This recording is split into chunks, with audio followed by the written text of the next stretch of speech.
in the U.S., Hollywood sound stages have fallen silent. Actors have joined writers on the picket lines, the industry's largest work stoppage in more than 60 years. At the center of the dispute, video streaming and artificial intelligence. It is Tianshan explains.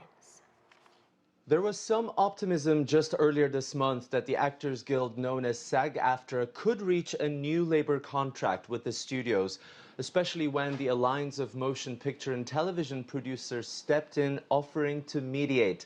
This scale of a strike is not something either side would have wanted, but we understand that there's a long list of issues where the two sides could not even come close to finding a middle ground. Those include minimum pay scale, health and pension benefits, royalties earned from residuals, and even the use of artificial intelligence. Production studios say some of the demands by the union are simply not realistic. But in contrast, the union president, Fran Drescher, says the times have changed, and so should the labor conditions and standards. You cannot change the business model as much as it has changed and not expect the contract to change too. We're not going to keep doing incremental changes on a contract that no longer honors what is happening right now with this business model that was foisted upon us. What are we doing? Moving around furniture on the Titanic? So far, the decision to strike has received the backing from a long list of A-list celebrities. Meryl Streep, Brad Pitt, Jennifer Lawrence and Matt Damon are among the 160,000 members of the Guild who voted to strike. And yes, for some of the lower earning actors, this may be a tough decision to go without pay for an indefinite period of time. But of course, it's a huge loss for the studios themselves. As one Forbes analysis puts the estimated fallout at around $3 billion. And of course, its full impact will depend on how long this strike will last.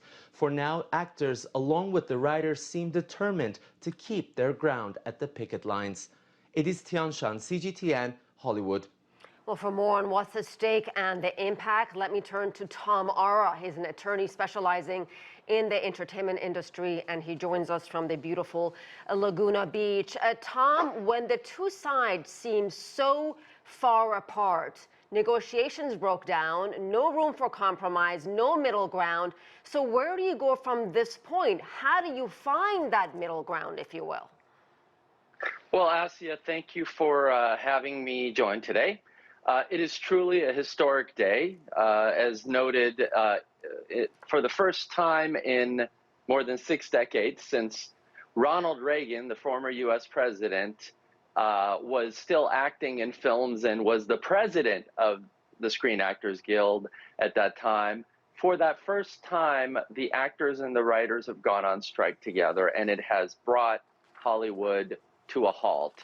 Where things go from here will largely depend on how much effort the parties are willing to put in to making a deal. It is clear that the actors want the studios to come back to the table and make a deal. But right now, with the strike happening, that is not going to happen immediately. There will be some time where there will certainly be a shutdown, there will be a cutoff of discussions, and subsequent to that, we're hoping that the parties come back together and find middle ground and make a deal like their fellow directors did not too long ago. Tom, one of the biggest points of contention appears to be this dispute over artificial intelligence, AI.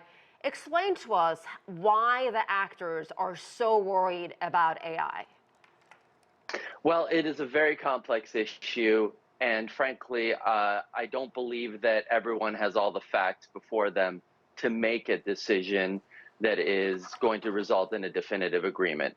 The actors, rightly so, are concerned that their image and likeness could be captured one time and used in perpetuity. Fran Drescher said so as much yesterday during the press conference. This idea that an actor's image or likeness can be captured and used in perpetuity is not going to go well with the actors. For the side of the studios, artificial intelligence and technology present tremendous opportunities to save costs, enhance the quality of the product that they create. So there are certainly a divergence of interest to some extent, but there are also meeting of minds in some regards, to the extent that I believe both parties feel artificial intelligence can be useful in this craft with the right guardrails and parameters. Interesting. Well, we heard from Disney's CEO, Bob Iger. He said the union's expectations are not realistic. You brought up Fran Drescher, the president of SAG-AFTRA. She said we're being victimized by a very greedy entity.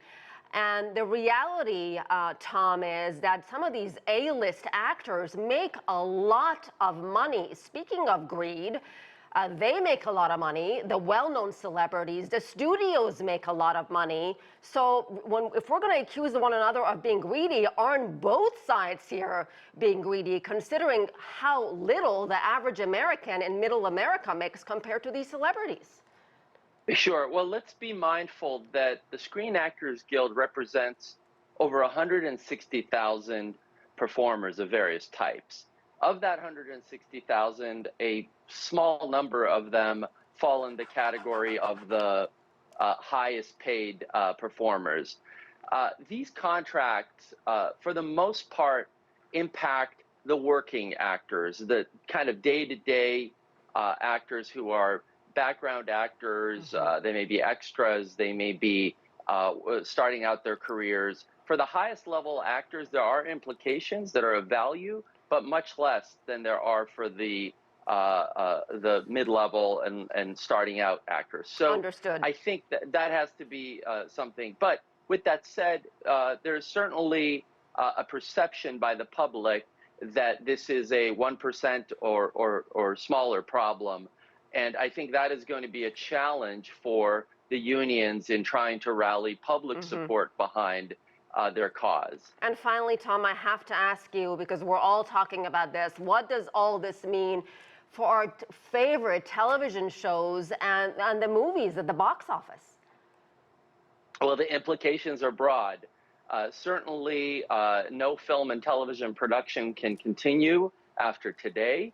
But more importantly, and this is something that I don't think many comprehend, is that the Guild will not permit any promotional activities around any of these projects either. So they cannot attend film premieres, they cannot attend film festivals, they cannot attend any junkets or promotional activities, and even things like Comic-Con and other types of activities that promote these film and television projects are prohibited for attendance by these performers. So it will certainly have an impact much broader than just the content that we get to watch on television and in the theaters. With that said, some of the streaming companies are sitting on a good amount of content that will certainly carry them through maybe the fall. There are different predictions on how long that will continue, but there will be a point in time where content will run out and there will have to be a deal, or else we'll be watching reruns for the rest of our lives. All right. Rest of our lives. Wow, that's a long time, Tom. All right, Tom Ara, thank you very much.